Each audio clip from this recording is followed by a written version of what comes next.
uma dúvida que eu ainda não encontrei a resposta. Qual que é a relação entre os cristãos de extrema-direita com Israel? É a leitura bíblica. Porque Israel, na leitura especialmente do Velho Testamento, o Novo não. Jesus, quando fala em Israel, ele fala sempre de maneira crítica. Você pega Mateus, Marcos, Lucas e João, você vê a fala de Jesus sobre Israel é crítica e sobre aqueles que matam os que Deus envia. Essa é a ênfase de Jesus. Quando chega uma hora, ele diz, vamos para Jerusalém porque chegou a hora da minha morte. Antes não, mas agora chegou. E importa que eu vá para Jerusalém porque nenhum profeta morre fora de Jerusalém. Jerusalém, Jerusalém, que matas os profetas, rejeitas, abominas todos aqueles que te foram enviados. Aí você lê a leitura do Velho Testamento, no entanto, é toda, se você lê o Velho Testamento, é toda anti-Israel. Por quê?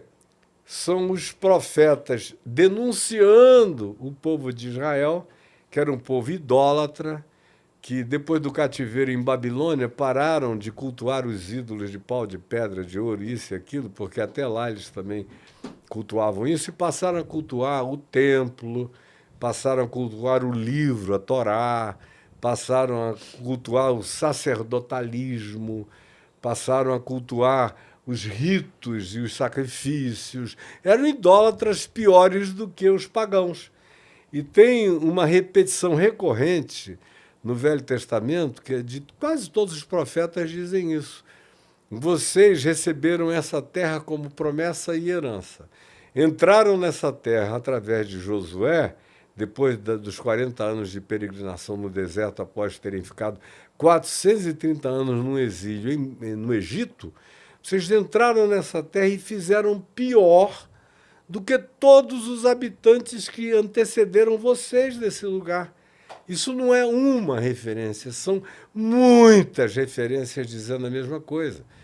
E os profetas, não houve um único profeta que a gente lê na Bíblia que tenha morrido de velho. Israel matava todos eles, como matou, enfim, Jesus.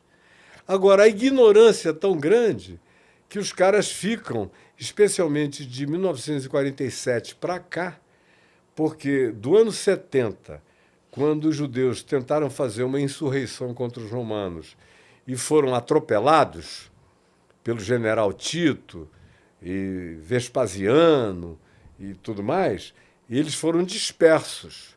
E ficaram dispersos por moto próprio, por vontade própria, até o Holocausto, até o Hitler. Na realidade, foi o Hitler, com a chacina horrorosa, com o genocídio horroroso, com a indescritibilidade do que ele produziu, que acabou promovendo e fortalecendo o chamado movimento sionista, que é um movimento de volta a Sião, de volta à terra de Israel, porque os judeus estavam muito bem, obrigado, no mundo inteiro. Como tem judeus aqui em qualquer lugar da terra, vivendo muito bem, ganhando dinheiro, aculturados, eles sempre se aculturaram bastante. Foi o impacto e o trauma da Segunda Guerra que gerou, especialmente naqueles que eram os filhos dos massacrados, dos mortos nos campos de concentração, que disseram a gente quer voltar para a nossa terra. E não tinha nenhum país dos aliados que se propusesse a acolhê-los. Então, o que eles disseram, se virem, voltem para lá. E aí eles voltaram, alugaram navios, fizeram o que hoje você vê os refugiados fazendo, tentando atravessar o mar Mediterrâneo. Enquanto isso é bom que se diga e que se guarde na memória. Enquanto isso, do ano 70 da nossa era até 1947, sempre houve uma população de judeus, árabes e palestinos, que são povos semitas. Todo mundo associa o semitismo aos judeus, mas ser semita é ser filho da descendência de Sem, filho de Noé, de onde também procede Abraão, que é o pai dos judeus e o pai dos árabes. Porque com a serva, a escrava Agar, que era uma egípcia, a mulher dele, Sara, que não podia ter filhos e estava ficando velha, que disse para ele, olha, vamos dar um jeito, você precisa ter um herdeiro. Então, pega Agar. Agar era uma egípcia gatona, linda. Abraão achou muito bem, muito bom, e agradeceu. E, ó, pimba da Xuxinha.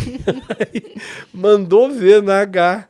E logo a mulher engravidou, teve um filho, a quem ele deu o nome de Ismael, que é o pai de todo o semitismo árabe e palestino. E depois de alguns anos, quando o menino, o Ismael, já tinha mais de 10 anos, foi que Sara, aos 90 anos, deu à luz a um filho, e Abraão com 100. Deu à luz a um filho chamado Isaque, e que é o pai dos israelitas, dos judeus, dos hebreus. Mas ambos os grupos são semitas. Sim. E são ambos filhos de Abraão. Então, quando você vê o Netanyahu lá massacrando, matando e dizendo que vai eliminar, é uma guerra fratricida. São irmãos matando irmãos. Do ponto de vista genético, corre neles o mesmo sangue, o mesmo DNA, com a mesma história, e todos eles sabem disso. Mas a ideologia política e o desejo de supremacismo e de poder é o que faz isso. Mas eu estava dizendo o seguinte, do ano 70 até 1947, judeus, árabes e palestinos viveram muito bem juntos, não importando quem é que governasse. E nunca foi judeu, nem árabe, nem palestino que governou. Eles estiveram sob a dominação romana, depois eles estiveram sob a dominação bizantina, constantiniana, eles estiveram sob a dominação dos turcos otomanos. Antes disso, eles estiveram sob a dominação islâmica do século VII para frente, e os turco-otomanos eram também islâmicos.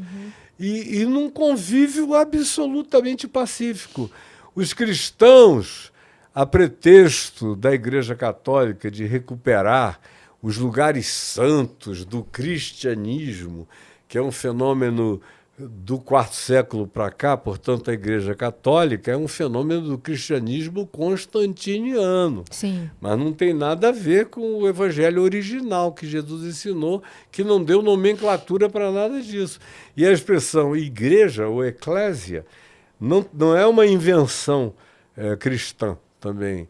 Já era uma designação usada no mundo greco-romano para designar todo tipo de ajuntamento público e civil.